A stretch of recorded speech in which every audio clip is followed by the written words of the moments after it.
Welcome back to my channel guys. Mahashivratri हर साल आती है, हर साल हम व्रत रखते हैं, पूजा करते हैं, जल चढ़ाते हैं, जागरण करते हैं। लेकिन ये सिर्फ़ एक त्योहार नहीं है, ये एक ऐसी कॉस्मिक रात है, जहाँ पर समय का अर्थ बदल जाता है, जहाँ अहंकार टूट जाता है, जहाँ एक अनंत ज्योति का जन्म होता है। तो आज हम बात करेंगे महाशिवरात्रि के बारे में एंड वो बातें जो शायद सब लोगों को नहीं पता, मतलब बहुत सारे लोगों को नहीं पता है, कुछ लोगों को ही पता होती हैं, तो हम उन्हीं बातों के बारे में आज बात करने वाले हैं। तो सर्वप्रथम हम बात करेंगे लिंगोद्भव के बारे में, यानी कि अनंत ज्योति का रहस्य। अब ज़्यादातर लोगों का ये मानना है कि महाशिवरात्रि माँ पार्वती और शिव जी का विवाह है जो उसका दिन है। लेकिन सबसे प्राचीन कथाओं में एक अलग ही घटना का उल्लेख है।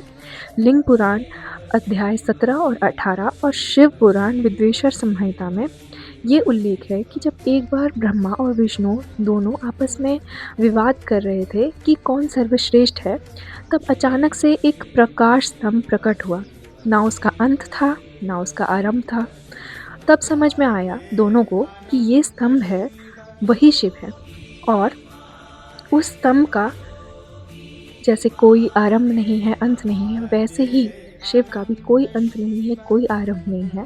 और यहाँ पे आकर उन दोनों का जो विवाद है वो एक जगह ख़त्म होता है और इस घटना को ही लिंगोद्भव के नाम से जाना जाता है। महाशिवरात्रि को कई परंपराओं में इसी दिव्य घटना का जो है स्रोत माना जाता है और इसी रात को मनाया जाता है। तो क्या ये शिव पार्वती के विवाह का दिन है? तो हाँ, कई जगहों पर महाशिवरात्रि को शिव पार्वती के विवाह के रूप में भी मनाया जाता है। ये कथा हमें स्कंद पुराण, काशी खंड और कुछ क्षेत्रीय परंपराओं में भी मिलती है। लेकिन इतिहास बताता है कि महाशिवरात्रि का उत्सव विवाह कथाओं से भी पुराना है, इसलिए इस रात को केवल शादी तक सीमित कर देना ये उचित नहीं है। इसके आध्यात्मिक अर्थ को छोटा कर देता है ये करना। तो ये रात प्रतीक है कि शिव चेतना और शक्ति ऊर्जा के दोनों के मिलन की रात होती है। चेतना बिना ऊर्जा के निष्क्रिय है और ऊर्जा बिना चेतना के अंधकार। तो महाशिवरात्रि इन दोनों का संतुलन है। तो महाशिवरात्रि की रात को जागना क्यों चाहिए? इस रात जागने का क्या महत्व है? शिव समाहिता, तांत्रिक योगिक ट्रेडिशंस और योगिक परंपराओं के अनुसार इस रात ग्रहों की स्थिति कुछ इस प्रकार होती है जो मानव शरीर की ऊर्जा को ऊपर की ओर ले जाती है। इसलिए कहा गया है कि ध्यान करो, सीधे बैठो, जगते रहो, क्योंकि जब ये ऊर्जा उठती है तब चेतना भी विकसित होती है और वितरित होती है। इसलिए महाशिवरात्रि को कॉन्शियसनेस एलिवेशन नाइट भी बोला जाता है। व्रत का असली अर्थ यानी कि उपवास का असली अर्थ क्या है?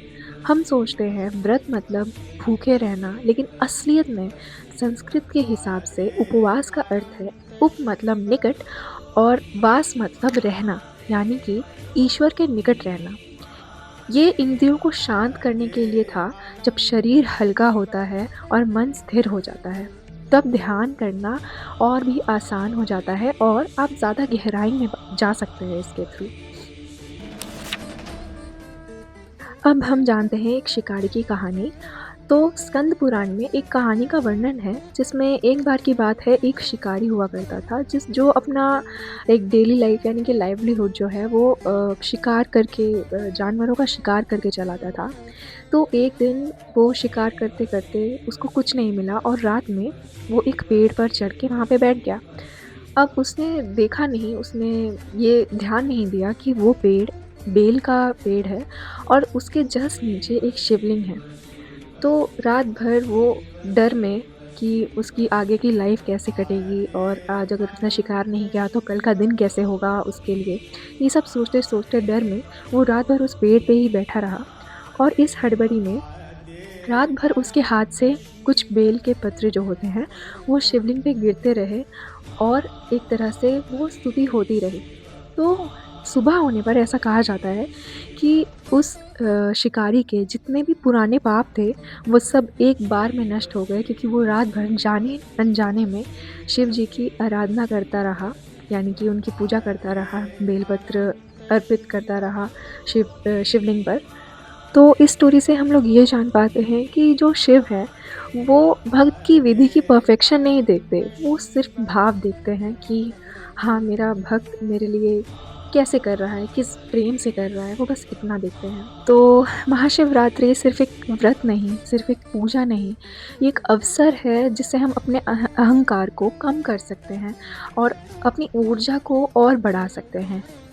जो अनंत ज्योति है, उसको कैसे पहचानें, उसको कैसे यूटिलाइज़ करें, ये सब हम जान पाते हैं और ऐसी ज्योति जो कभी बुझ ना सके। जो तत्व है, यानी कि छोटे-छोटे एटम्स, छोटी-छोटी चीज़ें, जो तत्व है, वो अनंत है, हमें भी सबको पता है कि इनफ़ाइनाइट है और वही तत्व जो है, वही शिव है। तो thank you everyone for watching my video and her her Mahadev, happy Mahashivratri. Video अच्छी लगी हो तो लाइक एंड सब्सक्राइब करें और कमेंट करके बताएं कि आगे और किस टॉपिक पे आपको वीडियो चाहिए। Thank you everyone.